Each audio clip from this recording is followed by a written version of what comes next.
Oh, good evening. Hello and welcome. Welcome to Wine and a Book 2025 and the second of 8 readings of book readings as part of Indie Author Week UK, showcasing independent authors. And tonight, a few seconds late because the software I'm still learning. I'm reading from Freckles and Friends, my little book. And it's true stories of garden wildlife. And they're largely entertaining and funny stories rather than strong science. The science is hidden behind. So before I do the reading, I'm going to do a little update on garden wildlife this year because I've got another robin chum that I call Freddie, and he's a bit camera shy, so every time I bring the phone out he goes mm-mm. But he has actually eaten out of my hand. He prefers to eat out of the lid, and he'll do full hummingbird to come down to the lid. If I go down to the car park without giving him his food first, he will go to the nearest branch to the path and shout at me, going, "Where are you going?" "I'm over here," in robin speak. And he has actually stalked me all the way down to the car park in his determination to get food. He now is a daddy again, and he has the most beautiful wife. She is very elegant with big brown eyes and long legs and an elegant torso. I've never seen an elegant robin before. And I called her Naomi because I didn't know that Naomi wasn't the best supermodel to name her after. But anyway, and she's got very elegant little flecks on her wings, just copper, like jewellery. Then there's Buster and Gladys, the neighbours' robins, who have brought two lots of babies into the world this year. And then there's Charles and Camilla because they're the third robins. So Charles the third, and had to be Camilla, really, didn't it? And then marauding hordes of blue tits and great tits, voraciously greedy woodpeckers, nuthatches. And on the 29th of April, on a balmy evening, I was sitting outside, still in the dusk, and I don't know if this is going to work. I hope it's going to work. So this is a video. I haven't got the smarts yet to do videos linked in. But look at his little tongue. Called him Bertie. So we thought that he was an alcoholic because he was having a bit of wine, but actually, if there was a dribble, it wasn't all the way over the bottle. So one possibility was condensation, but the wine was quite warm. So the chances are that it was the salt from my hand that he was licking with his little tongue. So, yeah. If you're quiet and peaceful, garden wildlife turns up, which is absolutely wonderful. And right, so the book. I wrote it as a result of a friend of mine looking at Facebook posts I was putting out about the robin called Freckles and about other bits of garden wildlife, and she said, "You put it in a book." And I put it into a book that is aimed at 7 to 11-year-old children, but the readership is 3 to 90 or plus. So obviously the 3-year-old is being read to. He's a very bright boy, but right. So yeah, wrens, robins, and hornets. For his birthday one year, Simon, my late husband, was given a moth trap. This was a wooden box with a strong light bulb and some perspex windows. Under the perspex, he would place old egg cartons that he had torn into two. At night, the strong light shines out from a moth trap and attracts moths, which some people say think that the light is the moon. Moths aren't very popular in some households, but actually there are many that are as beautiful as butterflies. Some look more like armoured tanks. So I'm pretty sure that's a poplar hawk moth. Lime hawk moth is more green, but that's the alternative. I can't remember. And I didn't actually put it in the text, naughty me.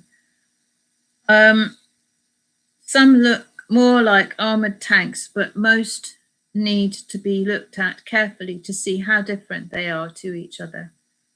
Simon spent a lot of time doing this in the mornings.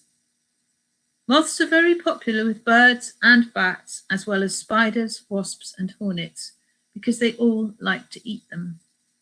After Simon started to use the moth trap, once they all got the idea that moth trap meant a well-balanced breakfast, it became a bit of a battle between them for Simon to see the moths before they were eaten. This wasn't the idea behind the moth trap. It was for making lists of names of moths seen and letting the moths go free. Simon grumbled a lot. Then, one day, a wren made things even worse. Instead of picking up the moths from the grass around the trap, because he was small, he jumped into the space between the perspex windows and started noshing on the big moths hiding in the egg cartons. Simon let out a deep wail of frustration. The wren was having a lovely time, and as the days went on, he became a bit of a maniac.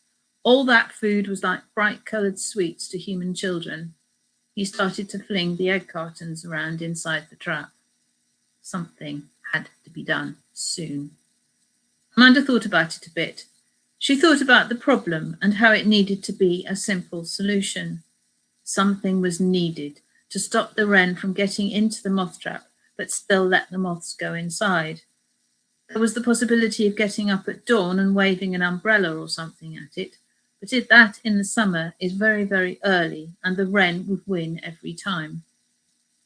Then, she joked, what we need is a clockwork toy that starts up when the wren goes in, enough to frighten it back out, but not enough to hurt it. Simon didn't laugh. He thought it was a good plan. The next time Amanda was at the shops, she went into a toy shop. There, in a bargain bin, was just the beast. A bright red and pink clockwork lobster.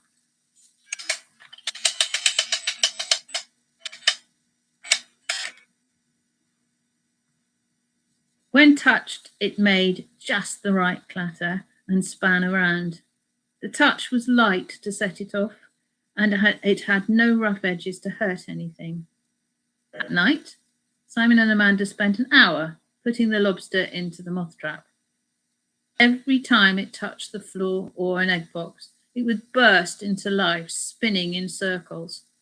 Simon grumbled that he was never going to get it to sit still when suddenly he got it and somehow managed to set everything up with a quiet lobster. And there's the lobster in the book. The next morning, the wren was on the grass, looking a little wild-eyed and pecking absently at the little moths on the grass blades. It was not in the trap. The lobster was on its side, which might have meant a bit of a fight had taken place, but nobody was hurt, which was a big win. Well, some moths were hurt, but not nearly as many as had been getting hurt before the lobster was used. After that, Simon set the lobster every night and met the wren on the grass every morning. Other participants in this game of catch the moth from within the trap were less friendly. Some mornings, Simon would take the lid off the trap and find wasps or even hornets in the egg boxes. Where the moths were calm and dozy in the morning, the wasps and hornets really did not like being woken up. and many times Simon had several stings. He is very lucky, and even hornet stings don't make him ill. Most people would have given up the moths if they had got stung, but not Simon. Twice, a female moth left an unexpected gift behind in the shape of a cluster of eggs. Moths usually lay their eggs on a plant or plant stem that their caterpillars will then want to eat. When you're choosing between wood or cardboard, when you are trapped with no plants nearby, wood apparently wins. Both times Simon got very excited and started to collect bramble branches to put into a glass dome where he was planning to look after anything that hatched. Both times he somehow knew what species had laid the eggs. Amanda was very surprised. They all looked white and pointy to her with no difference each time. Bramble is a wonderful plant, even though you wouldn't think so, apart from at bramble picking time. For wildlife, it is food for all sorts of insects and their youngsters. Actually, there are 350 different brambles. I think it's over 400 that have been found now. But there aren't many people who can tell the difference. For moths, it is like an alternative to their normal food, and it's so common that it's easy to find. The caterpillars of the second lot of eggs hatched into teeny tiny little black fuzzy things. They ate fresh bramble leaves every day and grew bigger and bigger. Every 10 days or so they would stop eating, drop little pellets on the ground and look very itchy. Then there would be small fluffy skins on the bottom of the glass dome, and the caterpillars would look completely different. One time they would be black and orange with black spines. The next time they would have black and green stripes with yellow spots sprouting long black spines dotted in the green bands, as if they were wearing football kit with ever-changing strip. So there's a picture of that. After 4 changes, they got very fidgety and started to roam pretty speedily around their little home, ignoring fresh food unless using it for gymnastics. Shortly after this, some fluffy pods started to appear. Simon got very excited. "They're starting to pupate," he said. "We must make sure they stay dry somewhere dark and safe." When all the caterpillars had gone into their silky, fluffy pods, Simon and Amanda took the glass dome into the shed and left the chrysalises on a dark shelf, left to themselves, where 6 months later they would turn into moths. The time of the hatching was important. If they hatched in the shed, unable to get out, then they could get caught in spiders' webs or beat themselves on the window glass. When the time was near, Simon went in every day to look to see if there were any signs of movement. Moths and chrysalises are very like. Moths in chrysalises are like very scrumpled, unironed shirts. And when they come out, they need a bit of time to spread out to make sure their wings straighten safely. One morning in March, he went into the shed and found 4 male emperor moths in the middle of wing straightening. He jumped up and down and rushed to the back door. "They've hatched! They've only gone and hatched," he said. Like proud parents, Simon and Amanda went to check on their babies. Over the next 5 days, more males and then females came out and took to the wing. They are very beautiful moths. They all have eyes on their wings to look like owls. I got that wrong. With underwings which are largely pink on the girls and largely orange on the boys, and they're stunning. Really, really lovely.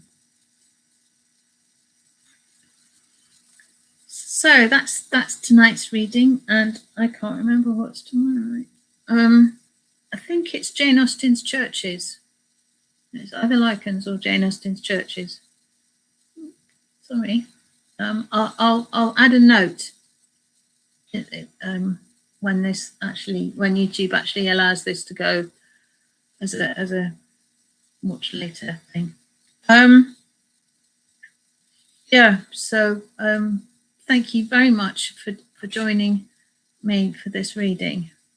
If you are interested in learning more about the book, and especially if you'd like to buy a copy, please go to my website, www.tiliapublishinguk.co.uk, where copies are available. Freckles and Friends is also available as an Amazon Kindle. The book price is £9.95 plus postage and packing. The Kindle price, I think, is £2.99 unless you're on Prime or whatever. Sorry, I don't do Kindle. And I wish you all the very best and lots of health. Thank you for watching.